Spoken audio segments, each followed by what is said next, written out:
Ivor Bennett from Sky News. The return of Donald Trump has fueled speculation of a peace deal in Ukraine. Is he the master deal maker he claims to be? And how far is Russia willing to go? What concessions are you willing to make to reach an agreement? And my second question, if I may, is what's your reaction to Donald Trump's recent refusal to rule out using military force to acquire Greenland?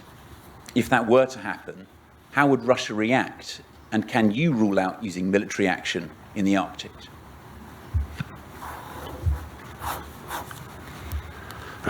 Насчет Гренландии, Панамского канала.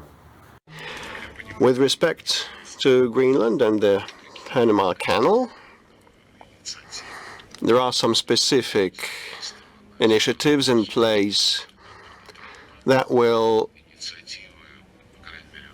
be launched right after he takes office.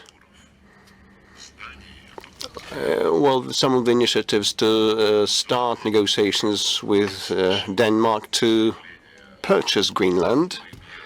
At the same time, we hear statements by the Prime Minister of Greenland, and they have a peculiar relationship with Denmark. So he said that they don't want to be Danish or American, they want to be Greenlandish. So we should listen to them in the first place, like this country being a neighbor to some of the islands and peninsulas and others. And other territories, we listened to the opinions of the residents of Crimea, Donbass and Novorossiya to find out what their attitude to the regime that had come to power via an unlawful coup d'etat was. And those residents did not take this regime favorably, and this goes in full conformity with what I mentioned at the outset of the conference, a right of nations to self-determination. If an ethnicity or a nation being part of a bigger state believes it would be better off somewhere else, it wants to emancipate in line with the UN Charter, this big nation is obliged not to impede the expression of that will, not the way the Spaniards behave with Catalonians or not the way that Scotland is treated. If a smaller nation or an ethnicity expresses its determination to use this right, and the international law, as spelled out in the UN Charter and the UNGA declaration, means and says that all should respect territorial integrity of nations whose governments will represent all the population living on that territory. If Greenland believes that Copenhagen does not represent its interests, so they probably have this self-determination right that comes into effect. But actually, a right for self-determination was the legal basis for the decolonization process back in 1960s and 70s, when the vernacular, the indigenous African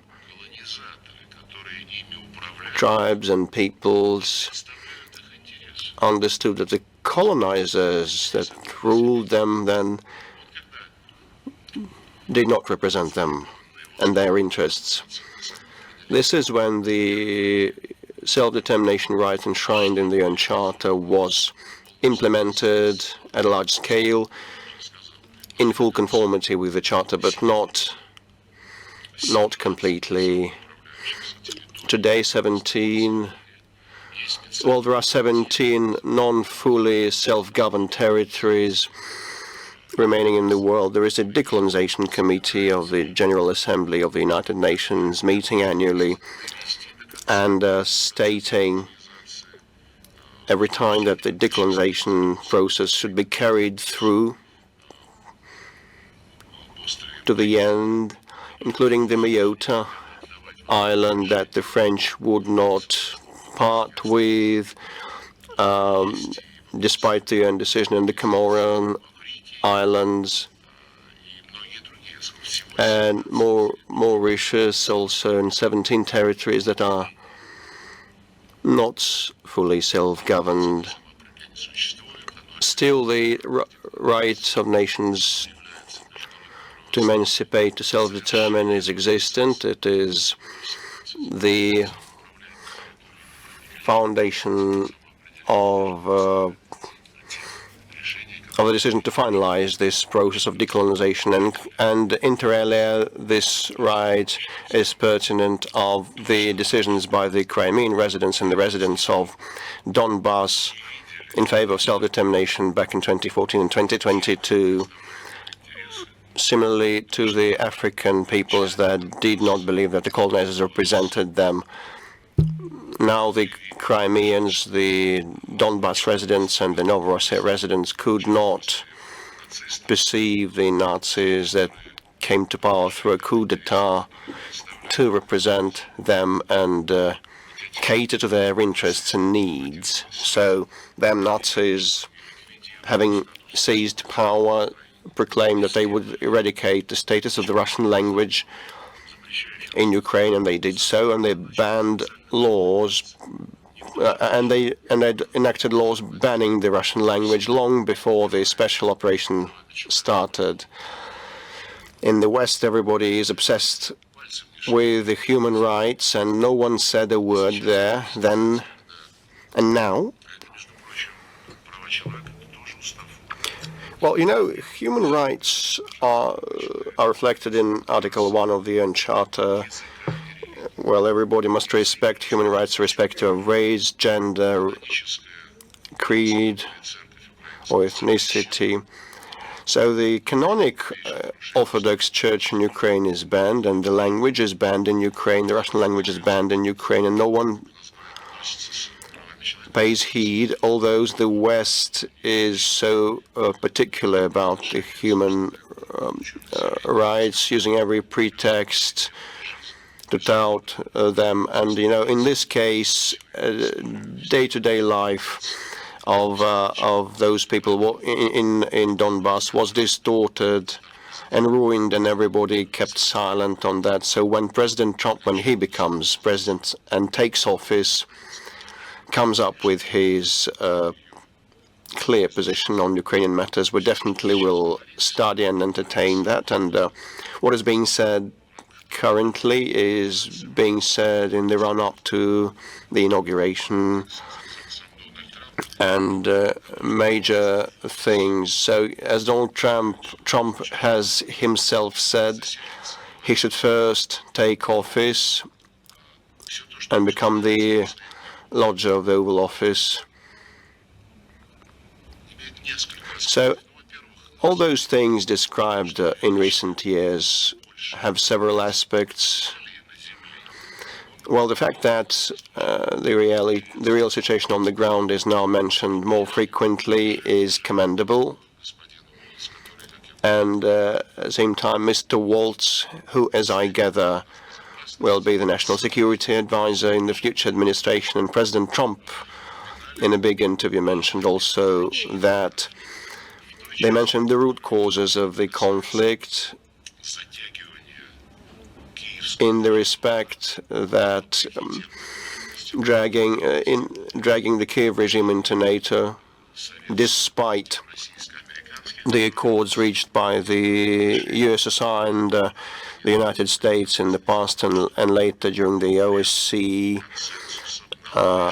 talks, where it was decided on top level by consensus, including presidents like President Obama in 2010.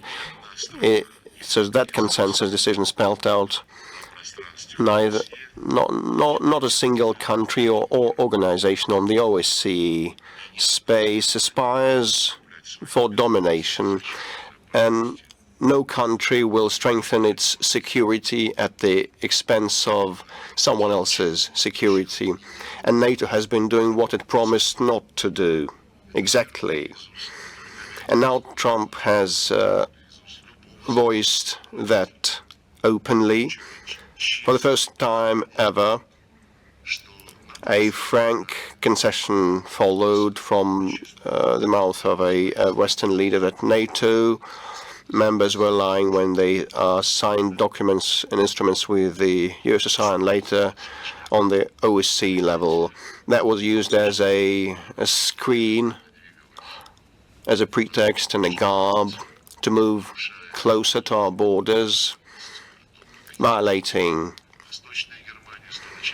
the agreements and on the terms of East Germany becoming part of West Germany, and NATO moved their infrastructure, military infrastructure, to our borders, and they planned military bases in Crimea and on the Azov Sea. We all know that, and at the end of the day, finally and eventually, after 2 years,